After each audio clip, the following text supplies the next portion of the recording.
IBPS PO, SBI PO இந்த எக்ஸாம்ஸ்க்கு apply பண்ணும்போது நிறைய ஆஸ்பிரண்ட்ஸ் சில பிரச்சனைகளை ஃபேஸ் பண்ணியிருக்காங்க. சில பேர் மிஸ்டேக்கோட அப்ளை பண்ணியிருக்காங்க. சில பேருக்கு டவுட்ஸ் இருக்குது. அது எல்லாத்தையும் இந்த வீடியோவில் பார்த்தலாம். அதுக்கான சொல்யூஷனும் இந்த வீடியோவில் நான் சொல்கிறேன். அதற்கு முன்னாடி நம்ம டிஎன் பேங்கர்ஸ் மெயின்ஸ் பேட்சில் நிறைய வீடியோஸ் எகைன் அப்லோட் பண்ணியிருக்கோம். ஆல்ரெடி பர்ச்சேஸ் பண்ணவங்க வீடியோஸ் அப்லோட் ஆனது தெரியாமல் இருக்கீங்க. ஸோ பழைய மாதிரி நீங்கள் போயிட்டு ப்ரிப்பேர் பண்ணுங்கள். உங்களுக்கு பிஓக்காகவே ஸ்பெஷலாக கேஸ்லெட் டிஐஸ் நாங்கள் ரெடி பண்ணி அப்லோட் பண்ணிகிட்ருக்கோம். சரிங்களா? சரி, வாங்க வீடியோக்குள்ளே போயிடலாம்.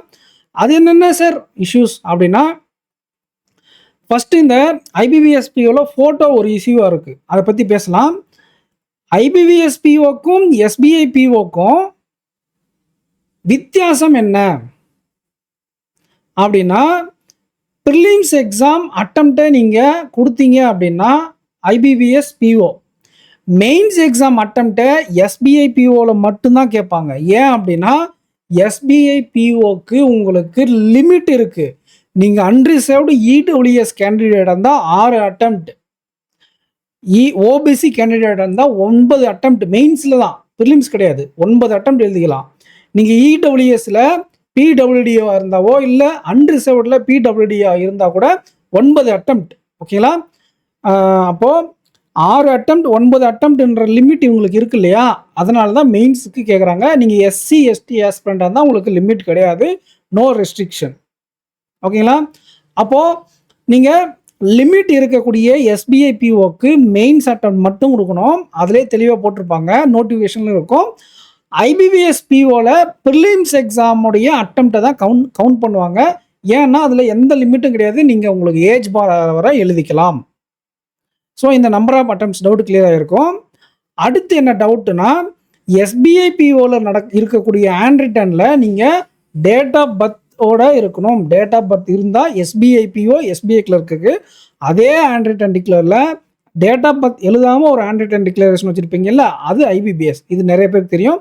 அடுத்து இந்த ஃபோட்டோ அப்லோட் பண்ணும்போது ஒரு இஷ்யூஸ் வருதில்ல. இப்போ பாருங்கள், இப்போ என் கண்ணாடி இருக்கு இல்லையா, என் கண்ணு இப்போ பாருங்கள், என் கண்ணு தெளிவாக தெரியுதா? இப்போ பாருங்கள், என் கண்ணு எனக்கு தெளிவாக தெரியாது. ஓகேங்களா? அந்த லைட்டிங் அடிக்கிறதுனால. ஸோ அதனால் ஸ்பெக்ஸை கலத்திட்டு தான் நீங்கள் ஃபோட்டோ எடுக்கணும்.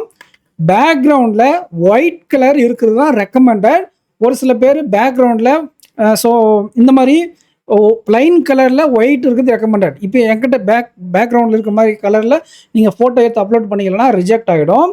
அதுக்கப்புறம் அவங்க கேட்டிருக்கக்கூடிய சைஸ் ப்ராப்பராக கொடுக்கணும். சரிங்களா?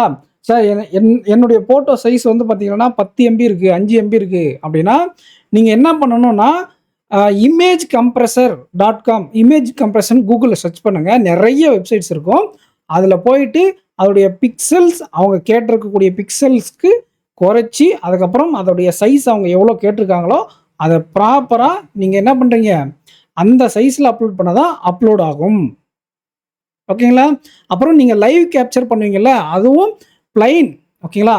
ஒரு பின்னாடி ஒரு செவுறு, பிளைன் செவுறு இல்லைனா ஒரு ஸ்க்ரீனுக்கு பின்னாடி நின்று எடுங்க. இந்த மாதிரி மிக்ஸ்டு பேக்ரவுண்டில் ஃபோட்டோவை கேப்சர் பண்ண வேண்டாம். சரிங்களா? ஸோ இதுக்கு மேலே உங்களுக்கு இன்னும் வேறு ஏதாச்சும் டவுட் இருக்குது அப்படின்னா கமெண்ட் செக்ஷனில் கமெண்ட் பண்ணுங்கள். இந்த ஃபோட்டோ அப்லோட் பண்ணுறது, அதுக்கப்புறம் வந்து பார்த்தீங்கன்னா ஹேண்ட் ரிட்டன் டிக்ளரேஷனில் date of birth, prelims mains attempt, இதில் தான் நிறைய பேருக்கு டவுட் இருக்குது.